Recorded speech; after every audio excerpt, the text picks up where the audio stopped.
Assalamualaikum warahmatullahi wabarakatuh. Salam sejahtera untuk kita semua.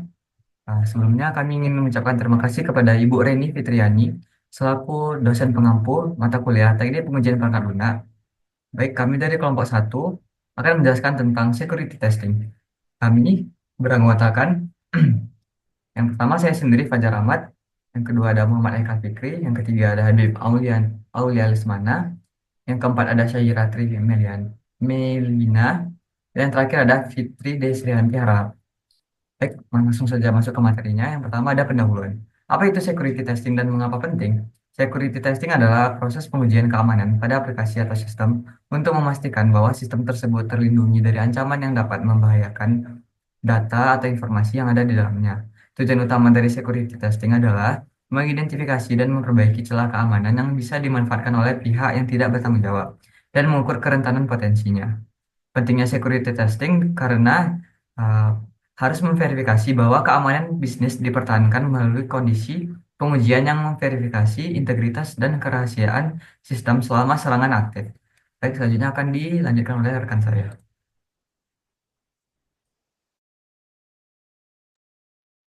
Selanjutnya adalah tujuan pengujian. Yang pertama, identifikasi celah keamanan. Security testing ini membantu menemukan kerentanan atau kelemahan dalam aplikasi yang mungkin tidak terlihat pada pengujian biasa. Yang kedua, proteksi data pengguna. Nah, security testing ini memastikan bahwa informasi sensitif pengguna tetap terlindungi. Yang ketiga, menjaga reputasi perusahaan. Nah, pelanggaran data dapat merusak reputasi perusahaan secara signifikan. Yang keempat, kepatuhan regulasi, di mana banyak regulasi seperti GDPR atau ISO 27001 yang mengharuskan perusahaan untuk menjaga keamanan data pelanggan. Nah, tugas praktisi keamanan perangkat lunak yang pertama adalah menciptakan kasus penyalahgunaan keamanan. Yang kedua, daftar normatif keamanan sesuai kebutuhan. Yang ketiga, melakukan analisis risiko arsitektur. Yang keempat, rencana uji keamanan berbasis risiko pembangunan. Yang kelima, melakukan security test. Yang keenam, melakukan pengujian penetrasi di environment akhir. Yang ketujuh, membersihkan bug yang telah ditemukan. Nanti selanjutnya akan dijelaskan oleh Haikal. Kemudian jenis-jenis security testing. Security testing dapat dilakukan secara manual atau dengan menggunakan alat otomatis. Security testing penting dilakukan di berbagai tahap software development life cycle. Terdapat tiga tipe security testing, yaitu yang pertama ada static application security testing atau SAST, yaitu analisis kode untuk mencari kelemahan tanpa menjalankan aplikasi. Yang kedua ada dynamic application security testing atau DAST, yaitu menguji aplikasi dalam keadaan berjalan untuk menemukan celah. Dan yang ketiga ada Interactive Application Security Testing atau IAST, yaitu kombinasi dari SIST dan DIST untuk hasil yang lebih akurat.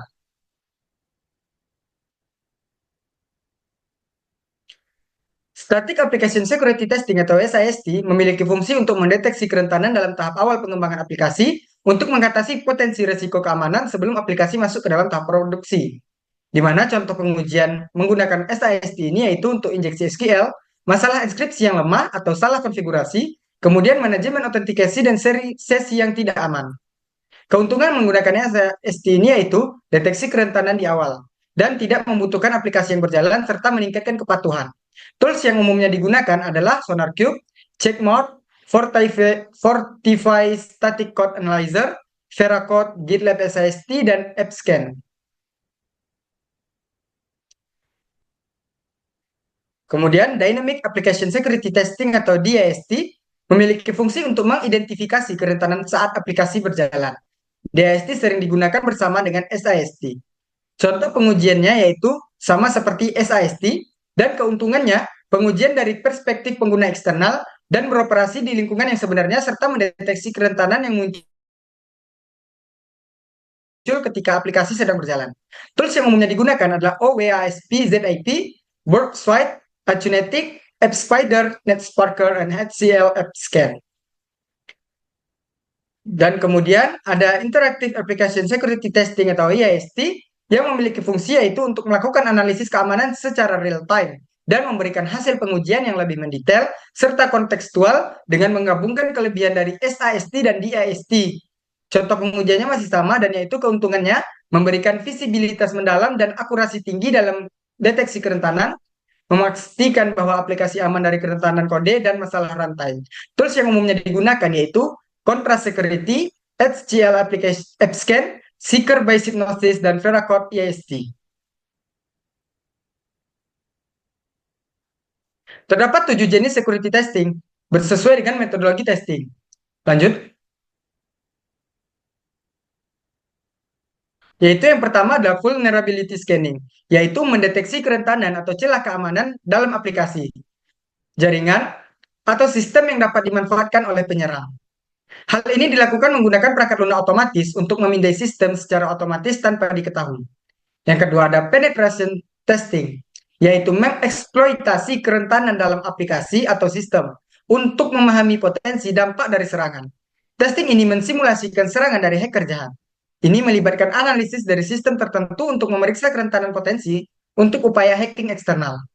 Yang ketiga ada security scanning, yaitu menilai konfigurasi keamanan dalam sistem atau aplikasi untuk memastikan praktik terbaik diterapkan, mengidentifikasi jaringan dan kelemahan sistem, kemudian memberikan solusi untuk mengurangi risiko.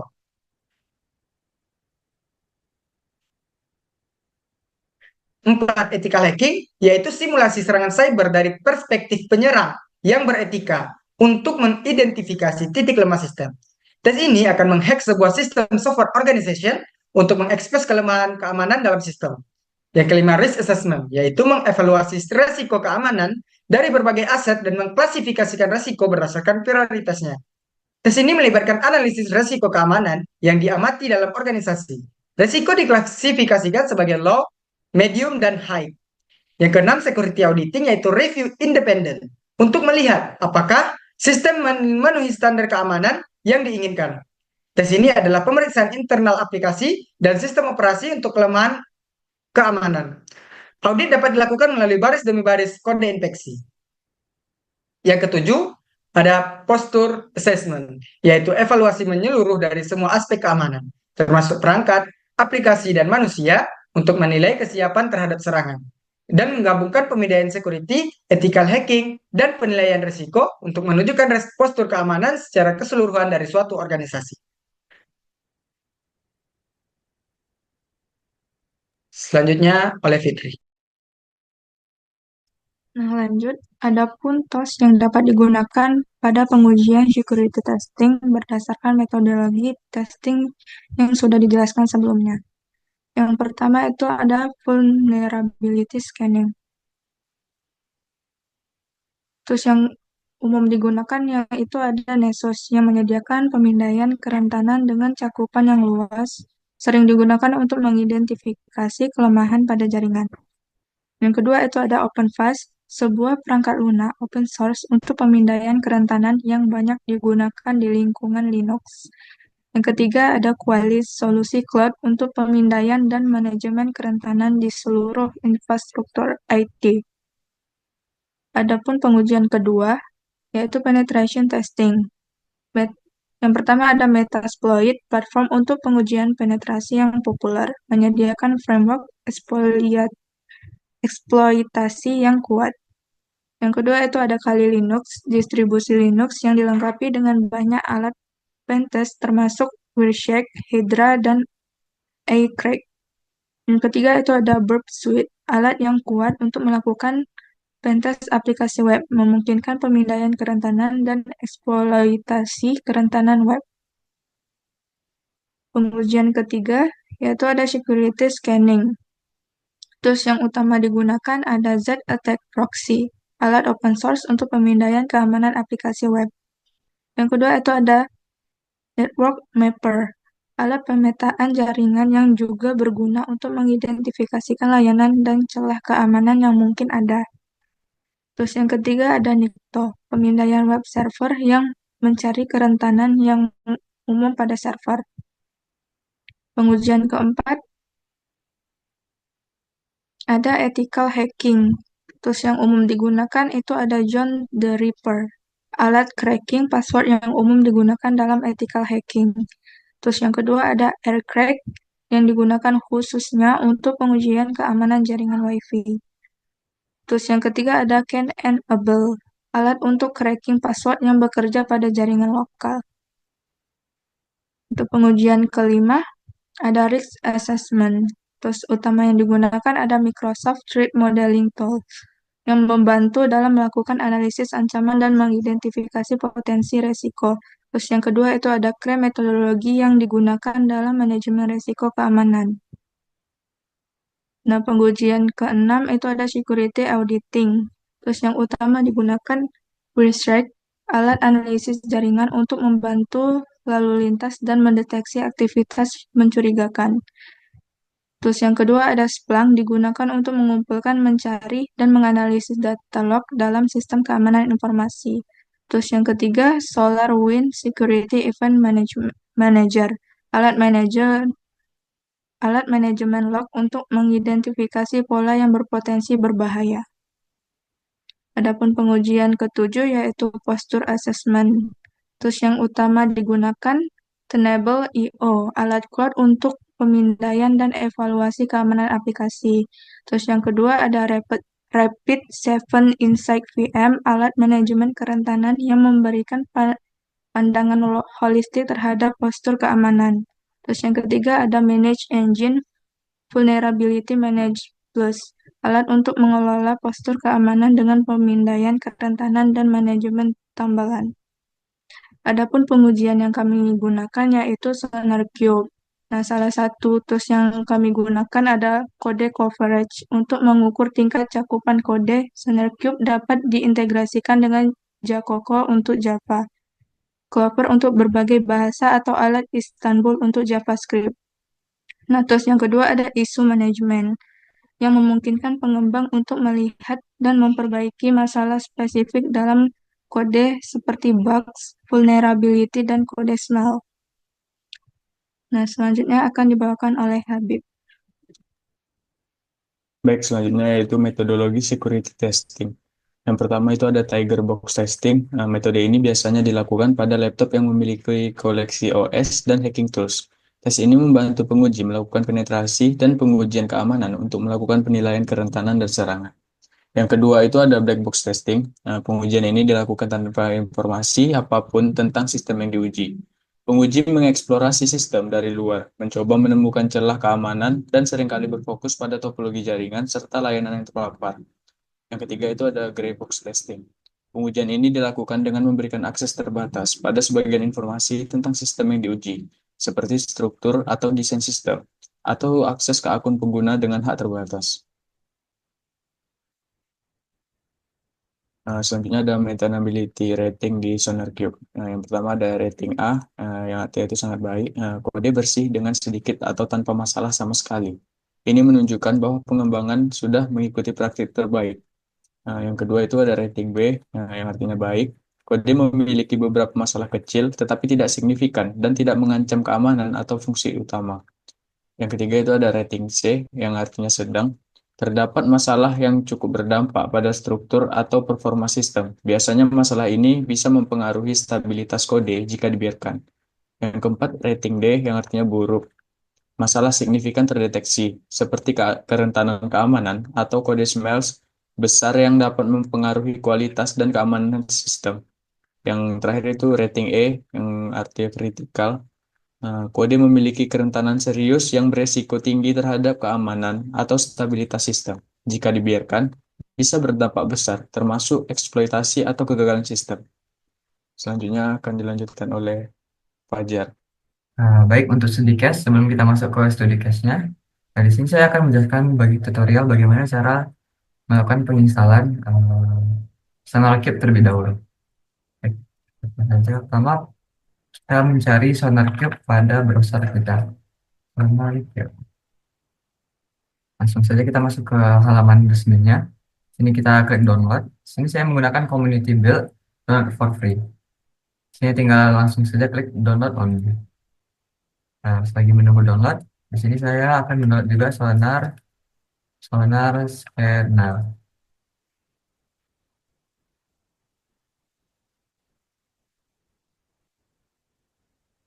Nah, baik, di sini Sonar Scanner dapat kita unduh sesuai dengan tipe OS yang kita gunakan. Di sini saya menggunakan Windows. Nah, itu saya mendownload yang Windows kali 64. Nah, baik, karena saya sudah pernah melakukan downloadnya, langsung saja kita pada bagian instalasinya. Oke, kita cancel saja dulu. Pertama kita buka halaman, kita buka folder.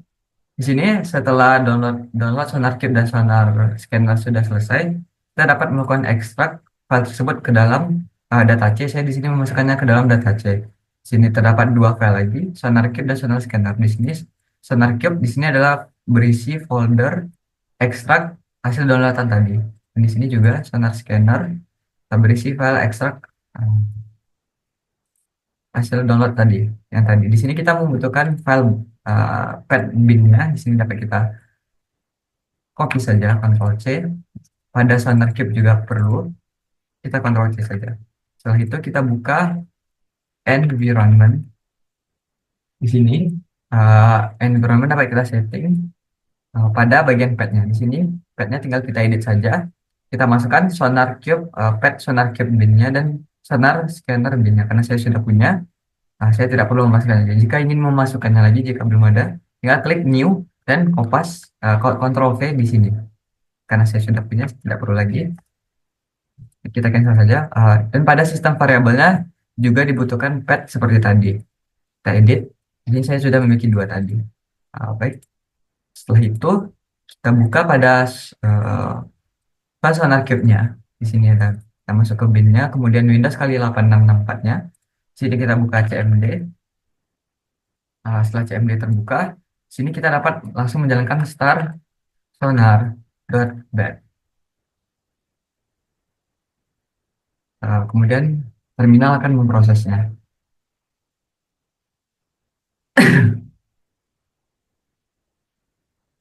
Nah, jika sudah seperti ini, kita dapat membuka browser kita kembali, kemudian kita buka localhost 9000.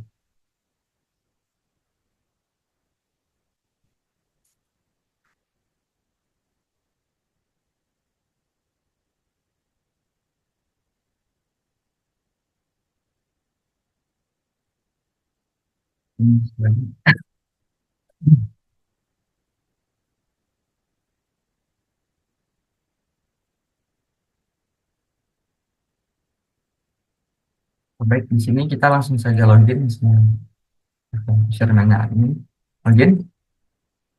Nah, kemudian pada case kali ini kita akan membuat project baru, local project. Kemudian kita beri namanya belanja online. Sini display name-nya belanja online, project key-nya juga belanja online. Kemudian kita next. Kemudian kita gunakan use the global setting dan kemudian kita gunakan previous version saja. Kemudian create project. Dari sini kita bisa klik locally. Di sini kita bisa mendapatkan token yang kita inginkan dengan cara generate. Generate. Di sini kita mendapatkan token. Tapi kita harus membuka folder dari aplikasi yang ingin kita uji terlebih dahulu. Di sini kami sudah memiliki project bernama e-commerce. Sebelum itu kita harus membuat sebuah file baru dengan nama sonarproject.properties. Di sini terdapat project key, project name, dan source, kemudian hostnya dan tokennya. Di sini yang setelah kita generate tadi, kita dapat mengambil tokennya untuk kita gunakan. Kita Ctrl C, kemudian kita Ctrl V. Di sini project key-nya tadi adalah belanja online, kita kopas saja. Dan project name-nya belanja online juga. Di sini setelah semua sudah disetting, kita dapat menjalankan sonar scanner-nya. Baik, proses scan-nya sudah selesai. Di sini execution sukses. Tapi kita buka lagi browsernya. SonarQube akan membuka halaman baru. Kemudian di sini ada new analyze in progress, di mana SonarQube akan menerima informasi setelah kita scan tadi.